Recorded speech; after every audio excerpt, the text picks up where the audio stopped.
நேற்று காலையில் ரொம்பவே ஈஸியான ஒரு பிரேக்ஃபாஸ்ட் தான் ரெடி பண்ணேன். இட்லியும் மதுரையில் ரொம்ப ஃபேமஸான தண்ணி சட்னி. இந்த சட்னி பண்ணுறதுக்கு கடாயில் 2 ஸ்பூன் எண்ணெய், பெரிய வெங்காயம், 3 பச்சை மிளகா இல்லைன்னா காஞ்ச மிளகா, பூண்டு இது எல்லாத்தையும் ஆட் பண்ணி நல்லா வதக்கிக்கோங்க. இது வதங்கினதுக்கப்புறமா ஆற வச்சுட்டு ஒரு மிக்ஸி ஜாரில் ஆட் பண்ணிக்கோங்க.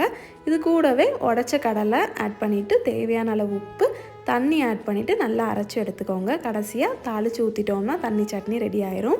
எப்போவுமே கடையில் இருந்து தான் இட்லி மாவு வாங்குவேன். இதுக்கப்புறமா கடையில் வாங்க வேண்டாம், வீட்டிலையே பண்ணலாம் அப்படின்னு சொல்லிட்டு நைட்டே இட்லிக்கு மாவு அரைச்சி வச்சுட்டு தூங்கியிருந்தேன். காலையில் அந்த மாவு நல்லா பொங்கி வந்துருந்துச்சு. பார்க்குறதுக்கே ரொம்ப சந்தோஷமாக இருந்துச்சு. கல்யாணத்துக்கு முன்னாடிலாம் பிடிச்ச பொருள் வாங்கினா தான் ஹாப்பியாக இருக்கும். ஆனால் கல்யாணத்துக்கு அப்புறமா இதை மாதிரி மாவு பொங்கி இருந்தால் கூட நமக்கு ரொம்ப சந்தோஷமாக இருக்குது. இதை மாதிரி உங்களுக்கும் ஃபீல் ஆகுமான்னு கமெண்ட்ஸில் சொல்லுங்கள். பஞ்சு போல் இட்லியும் ரெடி ஆகிட்டு இது கூடவே தண்ணி சட்னி ஊற்றி சாப்பிட்டதுக்கு ரொம்ப சூப்பராக இருந்துச்சு.